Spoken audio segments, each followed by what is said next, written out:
She was last seen 5 days ago. After an argument with her husband, Beverly Watson disappeared from her Fayette County home with no purse, no keys, and no car. Now her husband is speaking out for the first time, asking for help in finding his missing wife. 6 days after 2 bombs explode outside a Sandy Springs abortion clinic, we get a first-hand look at the damage. Inside, rooms lay in ruin, and debris is scattered everywhere. This brings to light, the fact that a lot of people really could have seriously been hurt.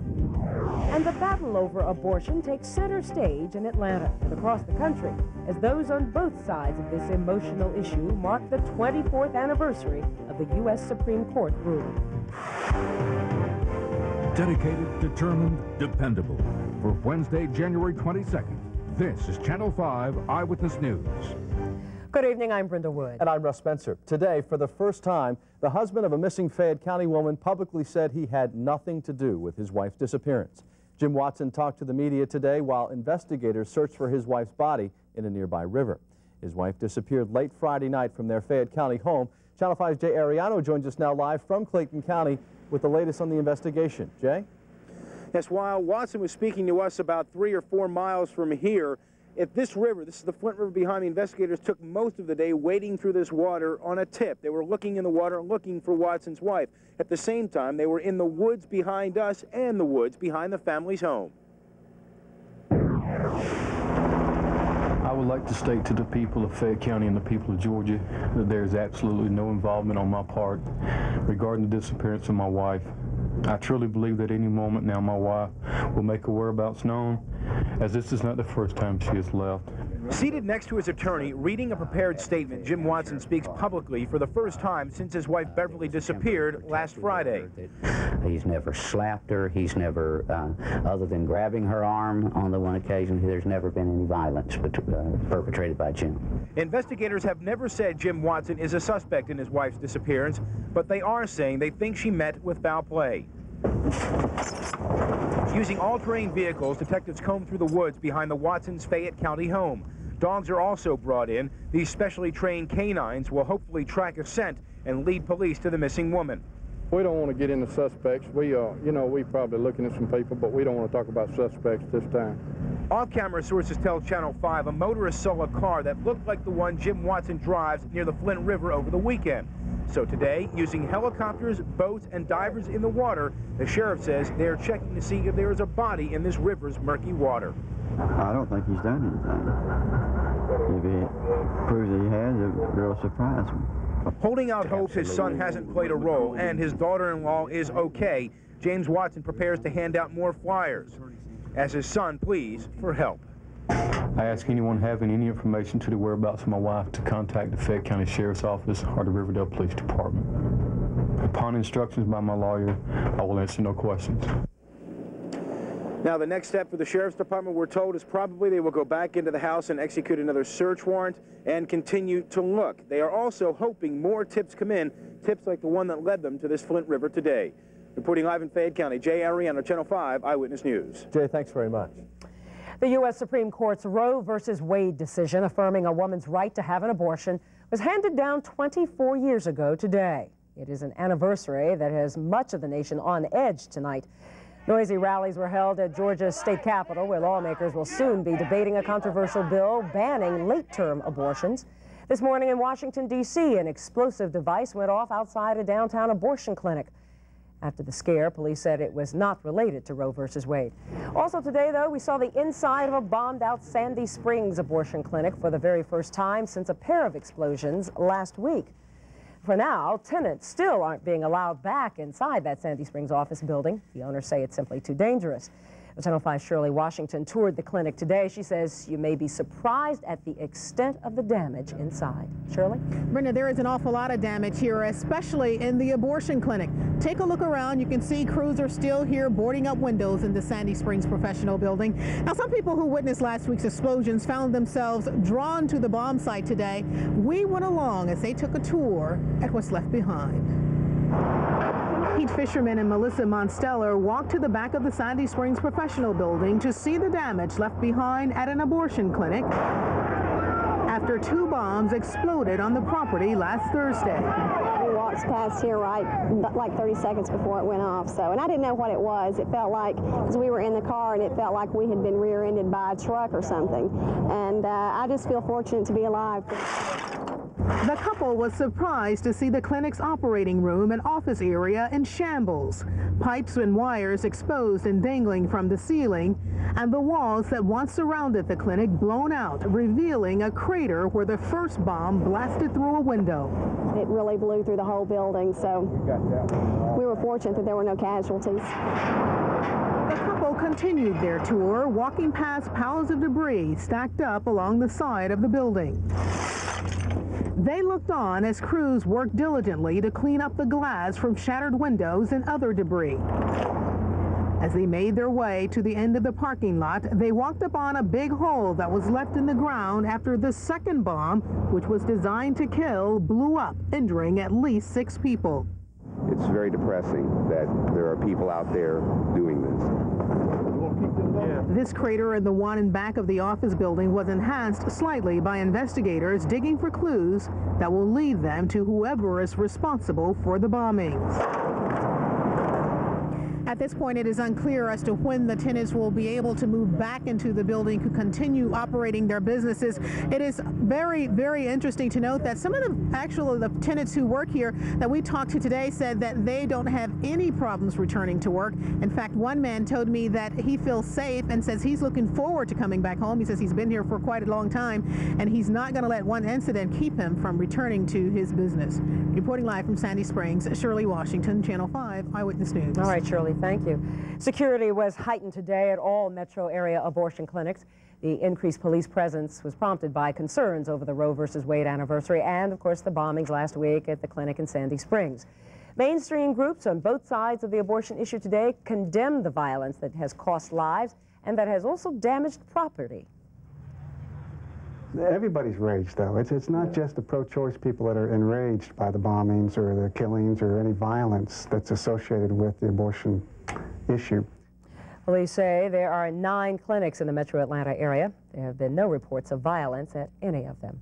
Well, investigators say there is no evidence a small explosion in Washington today is connected to the Roe versus Wade anniversary. Police there say a man was holding what's described as a fuse for a practice grenade when it exploded near a Planned Parenthood clinic this morning. Police say the man found the detonator protruding from a lamp post and walked away with it, not knowing what it was. We are certainly concerned that there may be other devices. We certainly wish that anyone who happens to see anything suspicious to call us. Don't touch it, don't fool with it, call us, let us know. The man suffered minor injuries. This explosion is the 3rd in a week at or near an abortion clinic, but again, police say this one was unrelated to the tensions surrounding the abortion issue. The Supreme Court's 1973 decision did not end the abortion debate. Since then, the abortion issue has triggered demonstrations, bombings, and even murders. Well, tonight, reporter Sharon Crowley looks at the pro-choice movement in 1997, and Channel 5's Paul Yates tells us that the right to life issue remains a powerful political force 24 years after Roe versus Wade. Paul? Russ, this was a day for pro-life supporters to make their annual pilgrimage to the state capitol. They did so today in fewer numbers than in past years and with tighter security, and with longtime pro-life advocates decrying the recent violence at abortion clinics. They've come to the state capitol for years on this date to protest legalized abortion. In Georgia, one of the key leaders in the pro-life movement is Jen Wilson. She has raised 3 children and works at her Snellville church. For 15 years, she has also been a volunteer in the campaign against abortion. She says her involvement began after a friend had an abortion.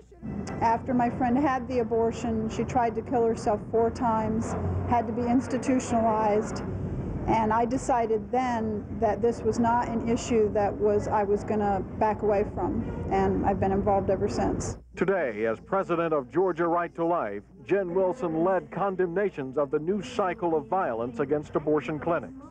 Violence, bombing, terrorism is not pro-life. This gathering was smaller than in recent years, which organizers attributed to fears resulting from the renewed climate of violence. The pro-life group's annual walk through a section of downtown Atlanta was uneventful, except for the protests of a small group of pro-choice activists. and birth control. Our whole goal is to restore respect and legal protection for all human life from the moment of fertilization until a natural death. And anything such as a bombing or terrorism of any kind does not fit into that at all. It's the total antithesis of what we stand for. Now, pro-life supporters are pushing this year for legislation that would ban late-term abortions in the state and prosecute doctors who perform them. Others here say that legislation is unnecessary. They say late-term abortions are already severely restricted in Georgia. At the state capitol, Paul Yates, Channel 5 Eyewitness News. Paul, thank you. The pro-choice movement virtually disbanded after Roe versus Wade. The supporters apparently underestimated the strength and determination of America's pro-life forces. Channel 5 Sharon Crowley says even with the law on their side, abortion advocates have learned the fight isn't over. Brenda, we are here at City Hall. Behind me, there are several different pro-choice groups who have gathered together for a rally, and we just heard from Congressman John Lewis. Now, after this, they are planning a candlelight vigil. Their numbers were smaller than pro-life demonstrators who were at the state capitol today, but they say their message is just as strong. Right to life, your name is life. With their loud voices and multicolored hair, these young pro-choice activists almost look radical. But they insist when it comes to abortion views, they're in line with the mainstream. I believe in choice for my body and for everybody else. Anti-choice is fascism. This is 19-year-old Dawn Quito's first public protest. I really would rather not have to have my daughter go in the back alley. I want it to be safe and legal. Like Zoe Fan, she's not afraid for some lively debate with the opposition.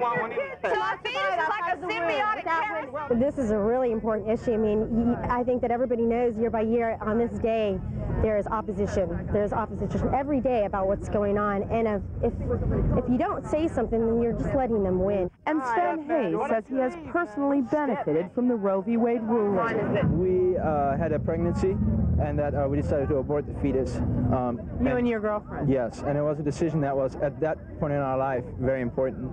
More senior members of the pro-life movement say they're worried that women today are taking their rights for granted. There's a lot of people in this movement now on the upper age end of things, you know, who are from those days and who remember what it was like. Freedom! They say young people like this must continue to protest anti-abortion rallies so women will never lose their right to choose. Freedom! Choice! Equal! Well, after tonight's rally at City Hall, they are planning a candlelight vigil. They say they know that their numbers are smaller than those of pro-life demonstrators, at least today at the state capitol, but they say they want to make sure that their presence is known. Reporting live from City Hall, Sharon Crowley, Channel 5 Eyewitness News. All right, thanks, Sharon. Government statistics, by the way, show that 1.3 million Americans have abortions each year. A study done last year shows that 6 in 10 women who had abortions blamed failed birth control. It also found that the number of teenagers having abortions was down in 1996 from 1987 by 4%. That's despite statistics that show the number of teen pregnancies is actually increasing. Just ahead on Eyewitness News at 6 tonight, police investigate a possible rape involving 4 Carroll County inmates who were supposed to be on a supervised work detail. Plus, a disturbing story out of southeast Georgia as a young boy's joyride on a freight train ends in tragedy. And a bit of history goes up in flames this morning in downtown Atlanta. You're watching Channel 5 Eyewitness News at 6 with Brenda Wood, Russ Spencer, meteorologist Ken Cook, and Jeff Hollinger Sports. Dedicated, determined, dependable. Channel 5 Eyewitness News at 6.